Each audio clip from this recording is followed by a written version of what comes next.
আসসালামু আলাইকুম। Python programming language টিউটোরিয়ালের দ্বিতীয় পর্বে সবাইকে স্বাগতম। গত পর্বে আমি দেখিয়েছি কিভাবে একটি পাইথন প্রজেক্ট এবং সেই প্রজেক্টের আন্ডারে ফাইল ক্রিয়েট করতে হয়। যদি আপনারা গত পর্বটি মিস করে থাকেন অবশ্যই দেখে নেবেন। আজকের পর্বে আমরা শিখব কিভাবে পাইথন প্রোগ্রামিং ল্যাঙ্গুয়েজে ইউজার থেকে ইনপুট নেওয়া যায়। চলুন শুরু করা যাক। প্রথমে আমি কিছু ভেরিয়েবল ডিক্লেয়ার করে নিচ্ছি। ভেরিয়েবলের অপর নাম মেমরি, অর্থাৎ যেখানে আপনি ডেটা স্টোর করতে পারবেন। ইংরেজিতে এ থেকে জেড পর্যন্ত প্রত্যেকটি অ্যালফাবেটকে ভেরিয়েবল বলা হয়। নেম ইকুয়াল যে কোনো একটি নাম দিলাম।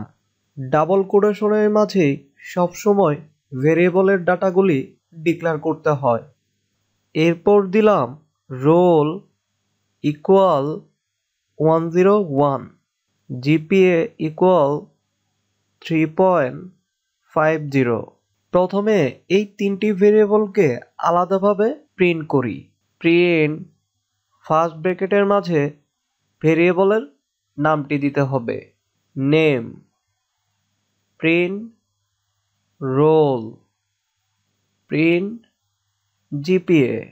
চলুন প্রোগ্রামটি আমরা রান করে দেখি।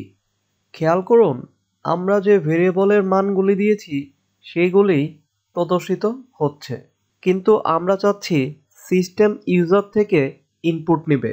সেই জন্য প্রথমে ভেরিয়েবলের ডেটাগুলি কেটে দিচ্ছি। ইউজার থেকে ইনপুট নেওয়ার জন্য পাইথনের একটি লাইব্রেরি ফাংশন ইউজ করতে হবে, সেটির নাম হচ্ছে ইনপুট। সেই জন্য ভেরিয়েবল ডিক্লেয়ার করার পর টাইপ করতে হবে ইনপুট। ফার্স্ট ব্র্যাকেটের মাঝে আপনি যা খুশি লিখতে পারেন। আমি লিখলাম ইন্টারিয়র নেম। একইভাবে রোল ভেরিয়েবলের ক্ষেত্রেও টাইপ করতে হবে ইনপুট। ফার্স্ট ব্র্যাকেটের মাঝে আমি লিখলাম ইন্টারিয়র রোল। জিপিএ ভেরিয়েবলের ক্ষেত্রেও সেমভাবে টাইপ করতে হবে ইনপুট ইন্টারিয়র জিপিএ। তবে সবসময় মনে রাখতে হবে ফার্স্ট ব্র্যাকেটের মাঝে ডাবল কোটেশন দিতে ভুলবেন না। চলুন প্রোগ্রামটি রান করে দেখি। সিস্টেম আমাদের থেকে ইনপুট চাচ্ছে। প্রথমে আমি ভেরিয়েবলের মাঝে টাইপ করেছিলাম ইন্টারিয়র নেম। সো প্রথমে আমরা একটি নাম দেই। আমি আমার নামটি দিলাম জাহিদ হাসান। এরপর ইন্টার প্রেস করতে হবে। এখন ইন্টারিয়র রোল, যে কোনো একটি রোল টাইপ করতে হবে। আমি দিলাম 101, একটি ইন্টিজার নাম্বার। আবার ইন্টার প্রেস করতে হবে। ইন্টারিয়র জিপিএ, একটি ফ্লোট টাইপ নাম্বার দিলাম 3.50। এরপর ইন্টার প্রেস করলে খেয়াল করুন, আমরা যে ইনপুটগুলি দিয়েছি সেই ইনপুটগুলি আউটপুট হিসেবে প্রদর্শিত হচ্ছে।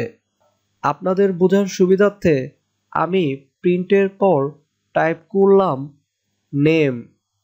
এরপর প্লাস দিয়ে দুটি ভেরিয়েবলকে কানেক্ট করে দিলাম।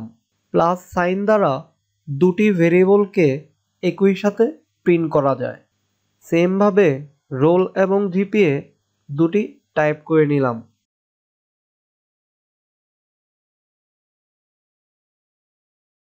চলুন প্রোগ্রামটি পুনরায় চালনা করি। একইভাবে সিস্টেম আমাদের থেকে ইনপুট চাচ্ছে। প্রথমে ইন্টারিয়র নেম, একটি নাম দিতে হবে। আমি আমার নিকনেমটি দিলাম। এরপর ইন্টার প্রেস করতে হবে। ইন্টারিয়র রোল, একটি ইন্টিজার ভ্যালু দিলাম 501। এরপর ইন্টার প্রেস করতে হবে। ইন্টারিয়র জিপিএ, একটি ফ্লোট টাইপ নাম্বার দিলাম 2.75। ইন্টার প্রেস করলেই আমরা যে ইউজার থেকে ইনপুটগুলি দিয়েছি সেগুলি সিস্টেম প্রদর্শিত করছে। আরেকটু খেয়াল করুন, নেম রোল জিপিএ এই ক্যারেক্টারগুলিও একই সাথে প্রিন্ট করছে। তাহলে আমরা শিখে গেলাম কিভাবে প্লাস সাইন দ্বারা দুইটি ভেরিয়েবলকে একই সাথে প্রিন্ট করা যায়। চলুন আমরা আরেকটি মজার টপিক নিয়ে আলোচনা করি। ধরুন আমি আমার নামটি প্রিন্ট করব, সেই জন্য টাইপ করতে হবে প্রিন্ট ফার্স্ট ব্র্যাকেটের মাঝে ডাবল কোটেশন দিয়ে আমার নামটি দিলাম জাহিদ হাসান। প্রোগ্রামটি রান করলে খেয়াল করুন আমার নামটি প্রদর্শিত হচ্ছে, কিন্তু আমি চাচ্ছি আমার নামটি এই ডাবল কোটেশন সহ প্রিন্ট করবে। আপনি ভাবলেন এটা তো খুবই সহজ, আরও 2টি এক্সট্রা ডাবল কোটেশন দিয়ে নিলেন। খেয়াল করুন রান করলে এটি ইনভ্যালিড দেখাচ্ছে। ডাবল কোটেশন দিলেই এটি ডাবল কোটেশন নিয়ে প্রিন্ট করবে না। সেই জন্য ডাবল কোটেশনের প্রথমে এবং শেষে স্ল্যাশ দিয়ে রান করলে খেয়াল করুন আউটপুটটি ডাবল কোটেশন সহই প্রদর্শিত হচ্ছে। ইনশাল্লাহ নেক্সট ভিডিওতে আমরা আরও মজাদার কিছু টপিক নিয়ে আসব। সেই পর্যন্ত আমার সাথেই থাকুন। Keep learning, have a nice day.